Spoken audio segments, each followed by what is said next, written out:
Esa noche, cuando la sirena apagó su eco y solo quedó el zumbido frío de las luces del porche, yo conté las sillas del patio como si fueran huesos.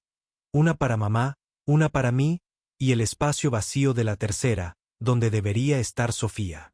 El viento movió la funda de la parrilla, y por un segundo, juré escuchar su risa, ese sonido quebrado y feliz que siempre dejaba al final de cada día.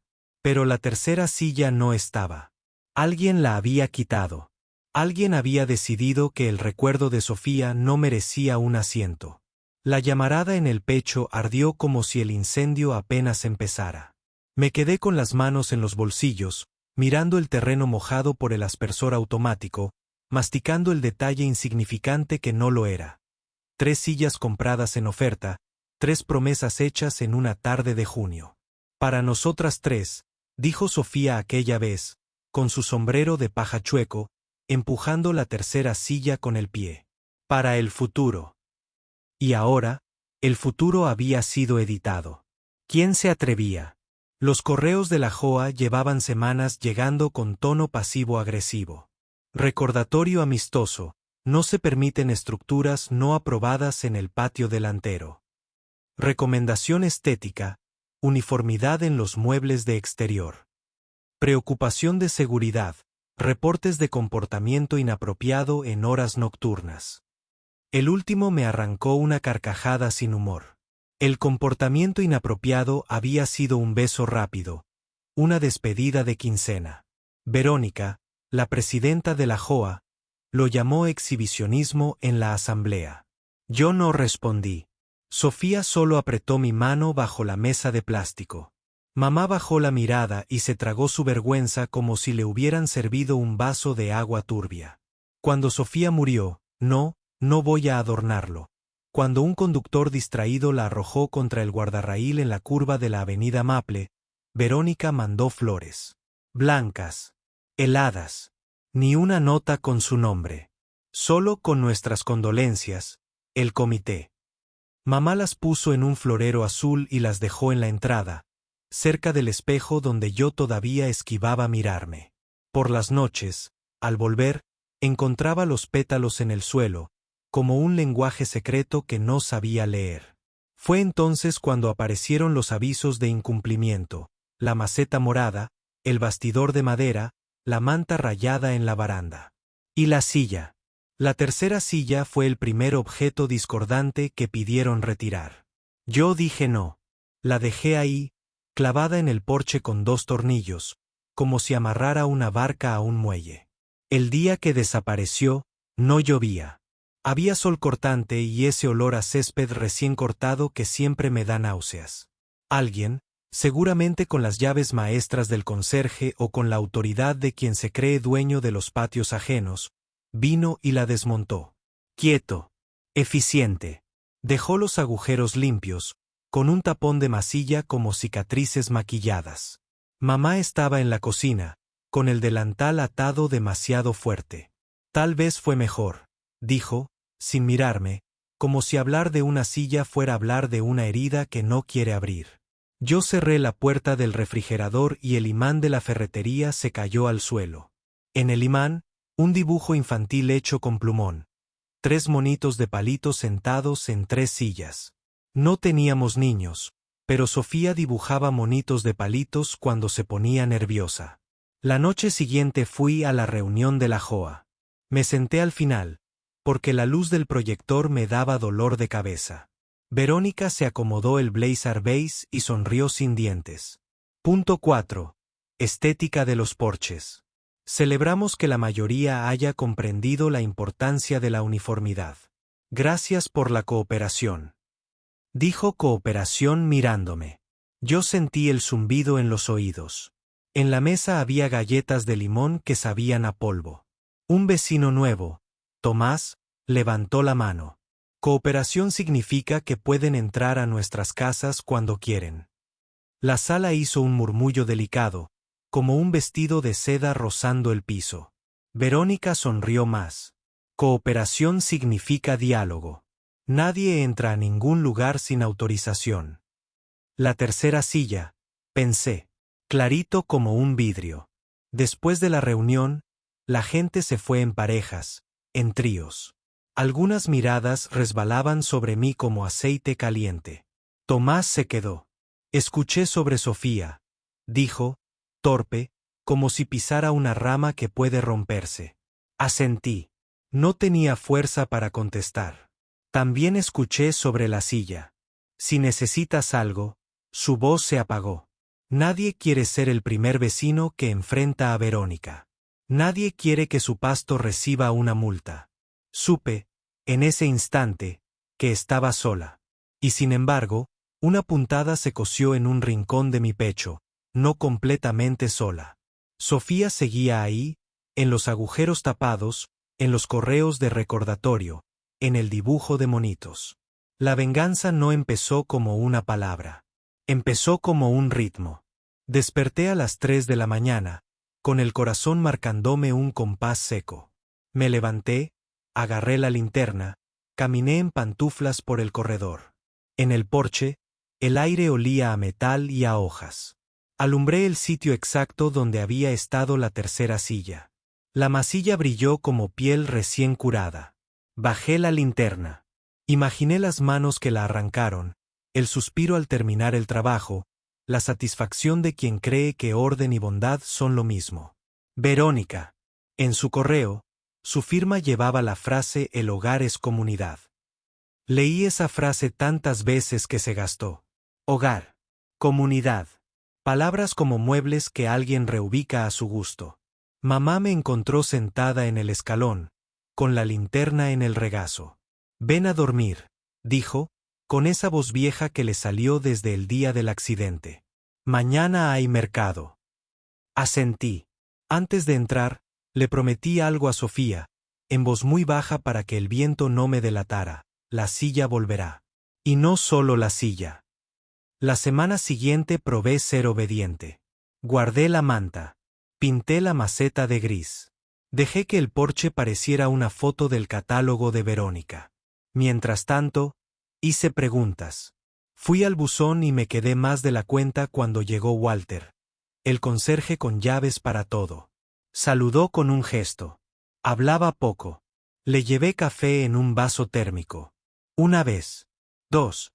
A la tercera se rió de mi chiste malísimo sobre la puerta del gimnasio que siempre se atascaba. Le pregunté, como quien no quiere, por el protocolo de objetos retirados. ¿Guardan las cosas? Él frunció las cejas. Siempre. Bodega vieja, detrás del salón de eventos. Si llevan más de 30 días, se doñan. La palabra bodega se me clavó como una brújula. Agradecí.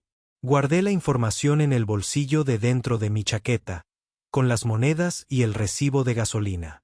Mamá lo notó. No mis movimientos, sino el fuego. No te pierdas adentro de esto, me dijo una noche, mientras pelaba zanahorias. Te necesito aquí. Me quedé callada. El cuchillo golpeaba la tabla con un ritmo que no era el mío. La culpa, esa vieja mosca, zumbó alrededor de mi oreja. Sí, mamá me necesitaba. Sí, la casa necesitaba quietud. Pero la quietud era un idioma que yo ya no hablaba. Sofía se había ido y, con ella, la única razón que tenía para ignorar los dientes de la Joa. No voy a perderme, dije, sin estar segura. Voy a traer de vuelta lo que nos quitaron. Mamá suspiró, y en ese aire rendido supe que no me seguiría. Cada una cargaría su dolor a su manera. Ella, con oración y recetas. Yo, con planes. Fui a la bodega un lunes, a las 11 de la noche. Tenía la llave que Walter me prestó a cambio de 2 pasteles de manzana y la promesa de devolverla al día siguiente. La bodega olía a cartón húmedo y a cosas olvidadas. Pasé la linterna sobre bicicletas oxidadas, un letrero de feliz cumpleaños con purpurina, cajas de adornos navideños. Al fondo, contra la pared, vi un montón de sillas. De plástico, de madera, plegables. Y allí estaba. La tercera silla. Con una etiqueta pegada al respaldo. Objeto retirado por incumplimiento. Expediente 34-7C. Mi nombre mal escrito debajo. Toqué el plástico liso como si fuera piel. Se me desarmó el cuerpo. No lloré. Respiré hondo, guardé la etiqueta en el bolsillo, cargué la silla. Pesaba menos de lo que recordaba. Sofía, en vida, siempre decía que las cosas pesan distinto según quien las mire. No me la llevé a casa. Todavía no. La dejé en el maletero del auto y conduje sin rumbo hasta que encontré el puente donde Sofía me pidió, un agosto, que no tuviera miedo de ser feliz. Apagué el motor. El río abajo cantaba sin gente. Abrí el baúl. Toqué la silla otra vez. Voy a devolverte al lugar correcto, dije. Pero no volarás sola. La venganza necesitaba más que un gesto.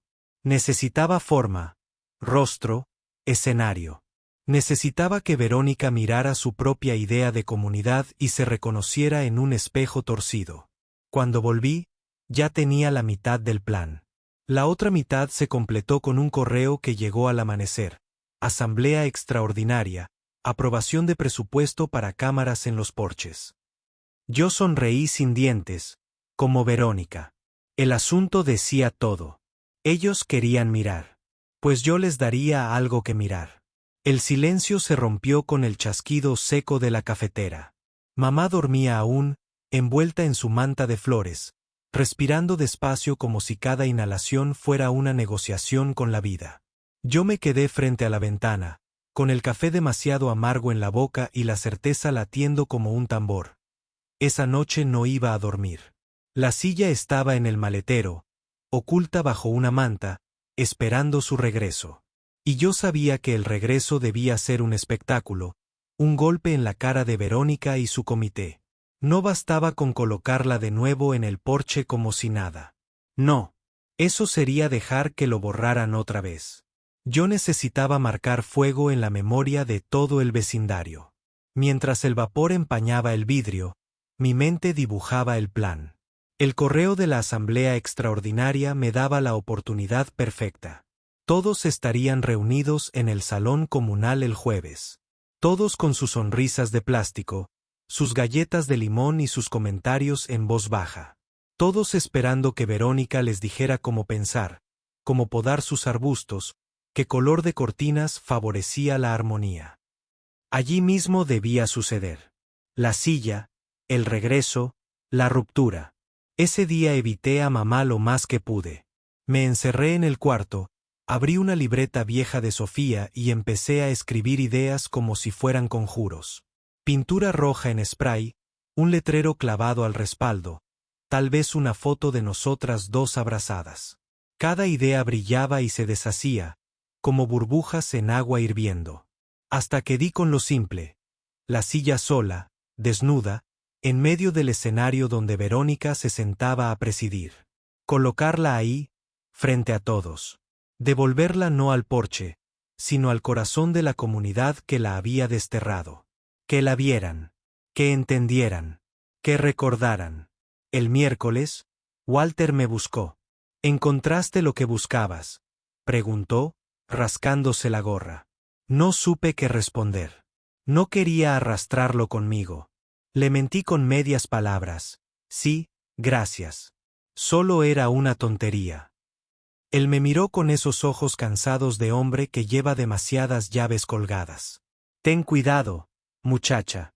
Esa mujer tiene más poder del que parece. Se fue antes de que pudiera prometerle nada. Sus palabras quedaron zumbando como mosquitos en mi oído. En la cena, mamá notó mi silencio. Te estás hundiendo, ¿sabes? No puedes pelear con todos. No respondí. El guiso se me quedó frío en la boca. Ella siguió, Sofía querría paz, no guerra. Y esa frase fue como un disparo. Dejé la cuchara en la mesa, tan fuerte que el metal resonó. No hables por ella. Mamá parpadeó, herida, pero no insistió. La rabia me sostuvo el resto de la noche, como si necesitara que alguien me recordara la herida para mantenerla abierta. Llegó el jueves. El salón comunal olía a cera de piso y a café barato. Las luces fluorescentes zumbaban como un enjambre nervioso. La gente entraba de dos en dos, con chaquetas elegantes y voces bajas. Yo esperé afuera, en la sombra del estacionamiento, hasta que vi a Verónica llegar con su portafolio beige y su paso firme. El reloj de mi celular marcaba las 7 en punto. El momento. Abrí el maletero. Ahí estaba la silla, cubierta con la manta gris. La levanté. Pesaba poco, pero en mis brazos se sentía como una cruz. Caminé directo, sin mirar a los lados. Algunos vecinos me vieron y susurraron. La puerta del salón se abrió justo cuando Verónica acomodaba sus papeles en la mesa principal. El murmullo se detuvo. Yo entré con la silla. Cada paso era un latido. No dije nada. La llevé hasta el frente, al lado de la mesa de Verónica, y la dejé caer con un golpe seco en el suelo encerado. El sonido rebotó en las paredes. Nadie respiraba. Luego puse encima la etiqueta arrancada, objeto retirado por incumplimiento. Lo pegué con cinta en el respaldo, como una sentencia. Verónica me miró, su boca temblando apenas. Quiso hablar, pero no le salieron palabras. Entonces lo dije yo, con voz firme aunque las manos me sudaban. Esta silla no es un objeto. Esta silla es memoria. Es amor. Ustedes la robaron. Yo la devuelvo. El silencio pesó un segundo eterno. Luego, un par de palmas solitarias. Era Tomás. Después, otra voz, la de una mujer que nunca antes me había dirigido la palabra. Déjenla en paz. El murmullo creció, como olas. Algunos asentían, otros se removían incómodos. Verónica golpeó la mesa con la mano. Orden. Pero su voz ya no sonaba fuerte. Yo me di la vuelta y caminé hacia la salida. No miré atrás. Afuera, el aire olía a tierra húmeda, y en mi pecho sentí por primera vez algo parecido a alivio.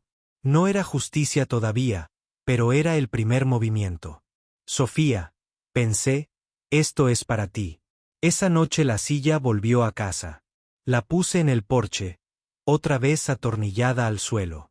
Me quedé sentada hasta el amanecer, sintiendo que la venganza apenas empezaba a tomar forma.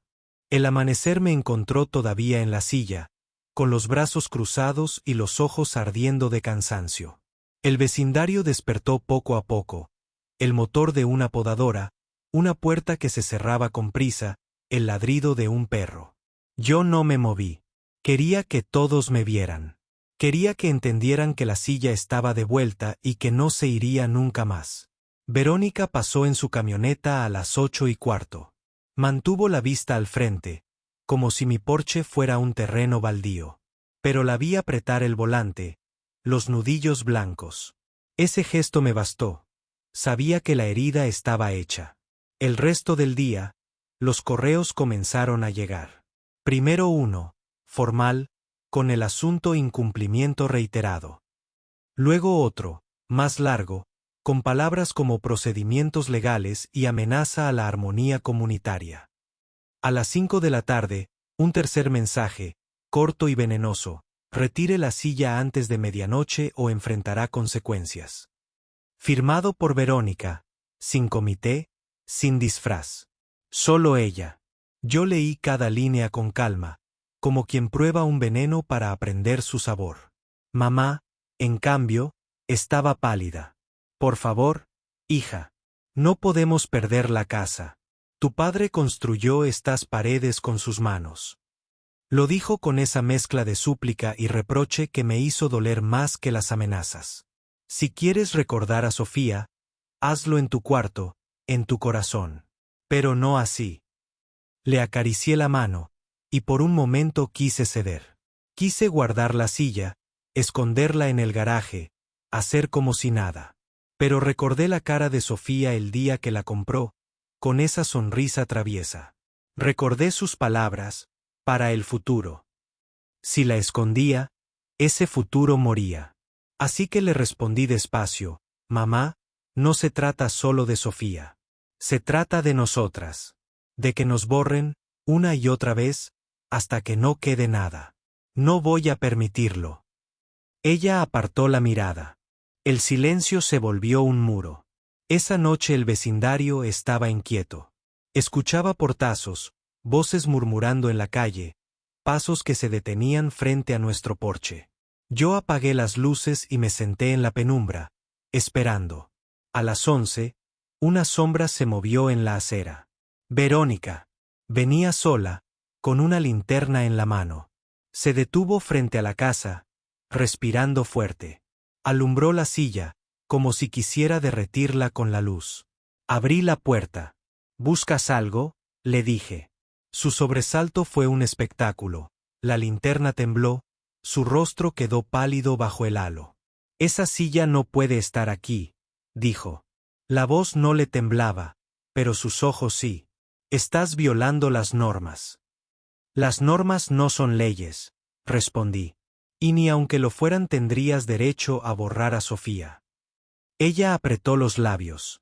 Nadie la está borrando. Solo queremos orden. Si cada uno hiciera lo que quiere, esto sería un caos. Reí, una risa amarga que me salió sola. Ya es un caos, Verónica. Un caos disfrazado de perfección. Céspedes iguales, cortinas iguales, sonrisas iguales. ¿Sabes qué es lo único real en todo esto? Esa silla. ¿Por qué fue amada? Porque fue nuestra. Por un instante, vi algo romperse en su rostro. Una sombra de duda, tal vez de vergüenza. Pero lo escondió rápido. Dio un paso atrás, levantó la linterna como si fuera un arma. Si mañana a las 6 sigue ahí, llamaré a los abogados. Y créeme, perderás más que una silla. Cerré la puerta despacio, sin contestar. Su amenaza flotó en el aire como humo tóxico. Sabía que hablaba en serio. Sabía que la JOA podía arrastrarnos a juicios interminables, multas imposibles. Pero también sabía que si me rendía, algo dentro de mí se quebraría para siempre. No dormí. Me quedé en el sofá, planeando. No podía enfrentarla sola. Necesitaba aliados. Pensé en Tomás, con su valentía tímida. Pensé en Walter, que ya me había mostrado la bodega. Y pensé en los vecinos que aplaudieron en la asamblea. Tal vez no eran muchos, pero bastaban. Si Verónica quería convertir esto en una guerra, yo iba a responder con ejército. Al amanecer, escribí un mensaje breve en papel y lo metí en varios buzones. Reunión en mi porche, hoy a las 8. La silla es de todos. Lo firmé con mi nombre. Temblaba al soltar cada sobre, pero algo dentro de mí se fortalecía. Cuando el reloj marcó las 8, no esperaba demasiado. Quizá Tomás. Quizá nadie. Pero las puertas empezaron a abrirse. Primero una pareja joven, luego una mujer mayor con su perro, después un chico adolescente con audífonos. Poco a poco, 8 personas estaban de pie en mi jardín, mirando la silla, mirándome a mí. Hablé con la voz más clara que encontré. Verónica quiere borrarnos. Hoy es la silla. Mañana será otra cosa. Ya no se trata solo de mí. Estamos dispuestos a dejar que nos controlen así. El murmullo fue creciendo. Algunos se miraban entre ellos, inseguros. Pero Tomás dio un paso adelante. Yo estoy contigo. La mujer mayor asintió. El adolescente levantó la mano. Uno a uno, dijeron sí. No todos, pero suficientes. Entonces lo sentí. Por primera vez desde que Sofía se fue, no estaba sola. Mamá observaba desde la ventana, con lágrimas en los ojos. No sabía si eran de miedo o de orgullo. Tal vez de las dos cosas. La guerra había comenzado de verdad. Y yo estaba lista para pelearla. El aire de la tarde llegó cargado de una electricidad extraña, como antes de una tormenta, pero el cielo se mantuvo claro y limpio, testigo neutro de lo que estábamos a punto de hacer. La pequeño ejército que se había formado en mi porche creció en conversación y en calor. Vecinos que antes me miraban por el rabillo del ojo ahora traían sillas plegables, vasos de papel y mantas. Algunos estaban nerviosos, otros, silenciosamente decididos. Entre ellos vi a Tomás con una libreta donde anotaba nombres. A la mujer mayor, la señora López, que me dio un pañuelo y apretó mi mano, y a Walter, que apareció con las rodillas cubiertas de grasa y una mirada que decía: no me pidas heroísmos, solo cosas prácticas. Mamá se quedó dentro, cerca de la ventana, y miró la escena con esa mezcla de miedo y algo parecido al orgullo que aún no sabía nombrar. Verónica, por supuesto, no iba a quedarse quieta. Esa misma tarde llegaron a casa unos papeles sellados, una notificación formal de la JOA, advertencias legales y la promesa velada de multas crecientes hasta el cumplimiento. Las palabras eran duras, frías, leyes y cláusulas que sonaban como cadenas. Pero cuando las leí en voz alta frente a los presentes, la fuerza perdió algo de su amenaza. Hojas con tinta sobre un porche lleno de gente parecían menos intimidantes. Yo las sostuve y dije: no voy a pagar multas por recordar a mi amor. Nadie me devolvió la frase. La dijeron conmigo. Empezamos a organizar la resistencia de maneras que no parecían grandes, pero fueron efectivas. Horario de vigilancia, teléfonos intercambiados, una lista de quien acudir si la JOA intentaba algo. No era violencia, era presencia. Era mostrar que la comunidad tenía ojos y voces. Era recuperar el espacio público de la mentira de armonía que Verónica vendía como seguridad. Construimos un ritual pequeño, tierno. Cada noche alguien venía a encender una vela en la silla. Las llamas pequeñas dibujaban sombras en la madera como si contaran la historia que la JOA quería borrar. A esas velas se acercaban manos de distintos tamaños, de distintas edades. Algunas temblaban, otras eran firmes. Aquella luz nos unía. Pero la tensión crecía. Una mañana aparecieron hojas de afiche pegadas en algunas farolas. No a la anarquía y una foto de mi porche con la silla en el centro, recortada, como si fuera objeto de horror. La caligrafía era agresiva, la tinta fresca. La gente murmuró, y yo sentí otra vez el viejo tirón de soledad, pero lo ahogué mirando a las caras alrededor. Nadie podía quitarme a Sofía. Nadie podía decidir quién merecía un asiento. Buscamos asesoría legal, no para promover odio, sino para defendernos. Hablamos con una abogada de la ciudad que nos explicó, con paciencia y claridad, nuestros derechos como propietarios y lo que la JOA podía o no podía hacer. No era barato, pero se abrieron formas, recursos administrativos, quejas formales por abuso de poder, incluso la posibilidad de un recurso jurídico por discriminación si quedaba claro que las medidas habían estado dirigidas a una pareja por su visibilidad. La abogada nos miró con ojos serios y dijo: la ley está de vuestro lado cuando hay evidencia. Reúnen todo: correos, testimonios, fotos. Esa frase fue un mapa. De pronto la venganza ya no era solo una rabia solitaria. Tenía la estructura de algo que podía vencer poder con derecho.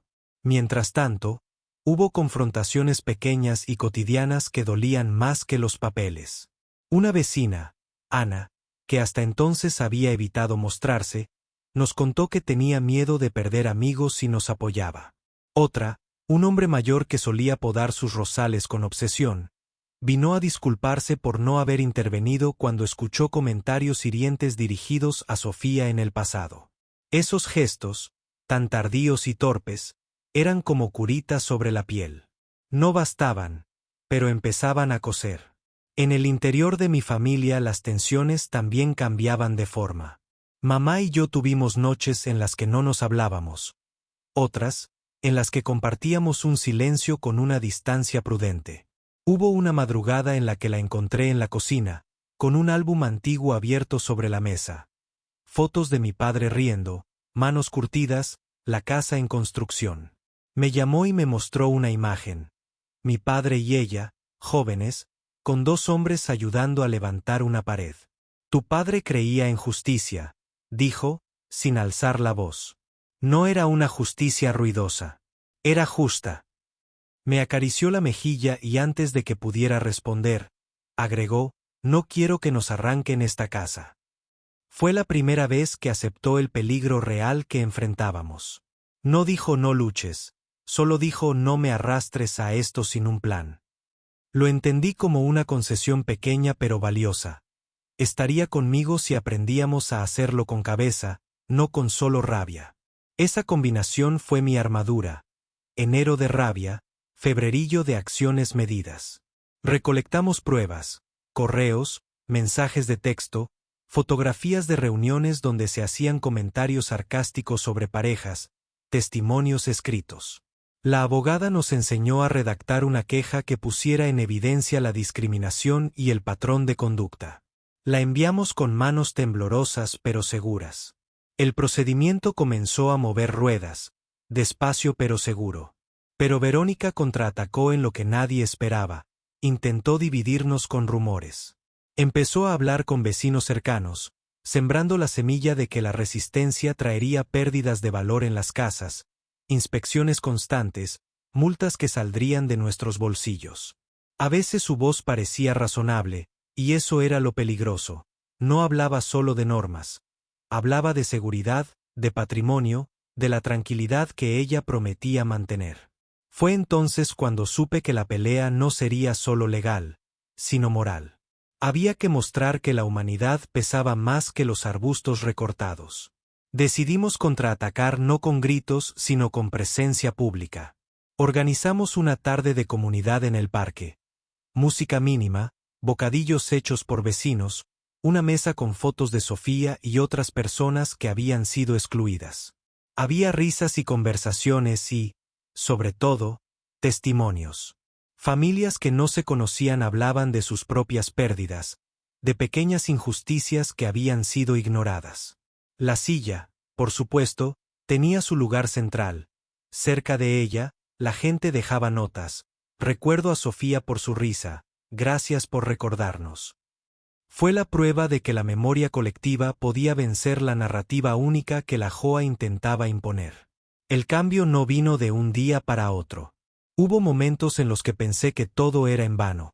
Correos legales que volvían, vecinos que se cerraban, noches en las que la silla amanecía con una marca nueva, un arañazo, una nota anónima. Pero también hubo otras noches en las que volvía del trabajo y encontraba una vela nueva en su asiento y una bolsa con galletas caseras al lado. Esas pequeñas bondades eran la medicina secreta. Un día, la abogada llamó y dijo que había una audiencia preliminar. Sentí que el corazón me salía por la boca. La idea de poner todo en una sala, de ver a Verónica hablar, de escuchar a más personas testificar, me llenó de pavor y de valor. Preparé mi testimonio con ella, repasando las fechas, los correos, las veces en que la silla fue mencionada. Cada palabra que decía en la libreta era una reconstrucción de la verdad. Mamá me acompañó al final y se quedó en la sala, fuera del juicio, con las manos entrelazadas como si rezara. Cuando la fecha llegó, la tensión era una cuerda tensada hasta romperse. La sala contaba con más gente de la que imaginé. Vecinos curiosos, la abogada con su portafolios, y Verónica con su aire de inocencia trabajada. Hablé. Dije nombres, fechas, frases que se habían usado para minimizarnos. Dije el amor que había en aquella silla. Dije que no era revanchismo, era memoria y derecho. Las palabras no bastaron para sacar el dolor, pero lo pusieron a la vista. Salimos de la sala con esperanza. No era la victoria final, eso sabía, pero habíamos conseguido algo, dar la pelea con herramientas y testigos. En el camino a casa, mamá me tomó de la mano y la apretó. «Estoy orgullosa», murmuró. No fue un canto triunfal, fue un reconocimiento curtido que había costado noches de preocupación. La guerra no había terminado, pero por primera vez en mucho tiempo, comprendí que la venganza podía ser también justicia, y que la justicia, a su vez, era un bálsamo que empezaba a sanar. La silla seguía en su sitio, testigo y herida, pero rodeada ahora de voces que se negaban a dejarla sola. El sol de aquella mañana parecía más pesado que nunca, como si bajara a presenciar el final de una batalla que había durado demasiado. La audiencia final estaba programada para las 10, y yo llevaba la carpeta de pruebas contra mi pecho como si fuera un escudo. Mamá caminaba a mi lado, con el paso lento pero firme. Su silencio ya no era distancia, sino compañía. Los vecinos que habían decidido apoyarnos nos esperaban afuera del edificio. Tomás con su libreta, la señora López con un termo de café, el chico de los audífonos que hoy los llevaba colgando en el cuello. No era un ejército grande, pero era suficiente para hacerme sentir menos sola. Adentro, Verónica nos esperaba impecable, con su traje beige y esa sonrisa tensa que había usado tantas veces para esconder sus cuchillos. Tenía a 2 abogados a su lado. El aire en la sala se podía cortar con una navaja. La jueza, una mujer de rostro duro, empezó con voz seca. Estamos aquí para escuchar las quejas por conducta discriminatoria y abuso de autoridad en la administración de la JOA. Sus palabras fueron un martillazo. Yo me sentí pequeña, pero la mano de mamá en mi brazo me recordó quién era. Mi turno llegó y hablé. No solo de la silla, sino de todo lo que representaba. Conté la historia desde el principio. Sofía, sus manos empujando esa tercera silla en el porche, sus risas al final de cada día. Conté cómo la JOA insistió en borrarnos, cómo la silla desapareció en una noche sin explicación, cómo los correos eran dagas disfrazadas de formalidad.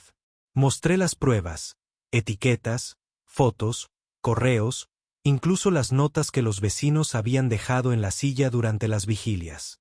Cada palabra me desgarraba, pero también me reconstruía. Verónica habló después. Con la voz engolada dijo que todo se trataba de mantener la armonía, que nunca hubo discriminación, que sus decisiones eran para proteger el valor de la comunidad. Pero cuando la jueza le pidió ejemplos de otros casos iguales, se quedó sin argumentos. Su voz perdió filo, su máscara se resquebrajó. Entonces ocurrió algo que cambió todo, los vecinos testificaron. Tomás habló primero, contando cómo había visto la silla desaparecer sin explicación, cómo los correos se dirigían siempre contra nosotras. La señora López levantó su bastón y dijo, yo estuve en esas reuniones. Si hubo discriminación, si hubo burla. Incluso el chico de los audífonos, con la voz temblando, contó que había escuchado a miembros del comité decir que ciertas muestras de afecto no eran apropiadas. Cada testimonio fue un golpe en la armadura de Verónica. Ella intentaba interrumpir, pero la jueza levantaba la mano y la mandaba callar. Cuando todo terminó, hubo un silencio que parecía eterno. La jueza hojeó papeles, ajustó sus lentes, y dijo, la evidencia muestra un patrón de conducta discriminatoria y abuso de autoridad. Se ordena la restitución inmediata de los objetos retirados, se prohíben futuras sanciones de este tipo, y se remite el caso para revisión de la Administración Estatal de Asociaciones. Además, la señora Verónica queda removida de su cargo de presidenta de la JOA con efecto inmediato. El golpe del mazo fue como un trueno. Yo no respiraba. Luego, lentamente, el aire volvió a mis pulmones. Verónica quedó blanca, los labios apretados en un gesto vacío. Nadie la miró cuando salió de la sala. Esa tarde, el vecindario cambió. No de manera mágica, no de inmediato, pero cambió. Los papeles de la JOA llegaron, esta vez firmados por un comité nuevo, más prudente, más humano. La silla permaneció en el porche, firme, con un letrero que decía, este es un lugar de memoria. Los vecinos se detenían a saludar, a veces dejando flores, a veces simplemente sonriendo. La hostilidad fue sustituida poco a poco por un respeto silencioso. Mamá salió una noche con 2 tazas de té y se sentó a mi lado. No en la segunda silla, sino en la tercera. Puso su mano sobre la madera y dijo, ya no me da miedo.